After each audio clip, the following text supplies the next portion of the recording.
Hey everyone, and welcome to this week's 3x3, where we're going to share with you 3 tips in 3 minutes on how to have stronger virtual presence. Thank you, Peter. Well, we're going to go ahead and jump in, and we're going to bounce between the different scenes here as we go, and we'll start here first with Peter. What is the first tip to have stronger screen virtual presence? Of course, it has to be use your freaking camera. Why the heck do you have a camera if you're not going to use it? And it's called virtual presence for a reason. If you want it, then you have to use your camera. If you don't use your camera, it's going to be voice presence. It's going to be like a radio interview, a podcast. And we're not shooting for that. We're shooting for virtual presence, which is your whole being. And for that, I recommend using the camera. Even if your team doesn't use the camera, I recommend that every once in a while you turn it on so they can see your face, they can associate you with your content, and also know that you're not afraid to be seen. And that gives you virtual presence.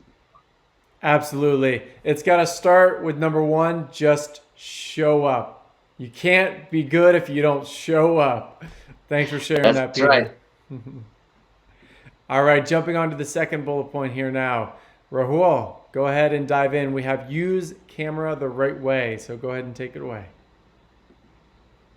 So assuming that you started to use your camera, you want to do it in a way that makes you professional and looks good. So what you don't want to do in a meeting is to show up, and sometimes we'll have people, coming in and they're like this, or maybe the top of their head is cut off like this, and you can see all over here. So that's not what you want. Now, what you want instead is to be framed in a way that shows a little bit of space at the top of your head over here, and a little bit at least down, we recommend to your chest, so that way you can use your body language and gestures and you don't look like you are a talking head. So that's why news reporters and things look like this, because it looks more executive, it looks more professional. So something like this really works well. And if you can, elevating your laptop so that you are looking right into it, or when you're looking at the screen, it doesn't look like you're looking off to the side or something like that. Absolutely. Thanks, Rahul. I'm sure we've all been there, seen the different people, and probably been there ourselves. We're just off on the camera, shooting above, and it's such a great point to keep in mind the perspective of the camera. Jumping to the third bullet point now, we have a combo here where we're going to do a little bit of both. So the tone of voice. Gentlemen, if you don't mind, go ahead and take it away. I'm going to start with Rahul. Kick it off. About 30 seconds here. Tone of voice.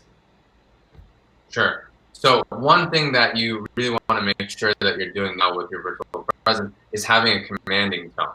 So a lot of times people use up talk. And so what that looks like, they go, so thanks for coming, everyone. And I'm really excited that everyone is here. And they keep going up and up and up. And that will make you sound unsure of what you're talking about. You want to use a down tone to make sure that you're authoritative, that you're really clear on what you're talking about. Absolutely. Well, thank you, Rahul. Now, Peter, please go ahead and share tone of voice.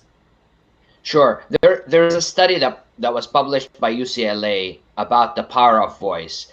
And the study said that people put 38% of weight on the tone of voice to judge your credibility as a speaker. So your tone of voice matters. 38% weight on that versus 8% on what you say, the content. So obviously voice is important. So you want to make sure you're projecting right. You're not mumbling and holding back, because there's a difference between, hey, my name is Peter versus, hey, my name is Peter, I'm the CEO of this company. Or I'm Peter, I am the project manager. Or I'm Peter, I'm the project lead. Big difference. And now that you had the video taken care of, now you have to take care of the voice as well. And that gives you virtual presence. Great. Well, thank you for sharing that, gentlemen.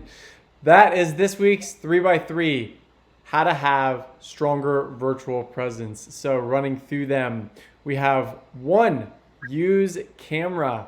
2, use camera the right way. And then 3, your tone of voice. Well, be sure to give this video a thumbs up, leave a comment below which one you think you do well or don't do as well, and be sure to subscribe to this channel as we're releasing videos like this every single week, helping you improve your virtual presence.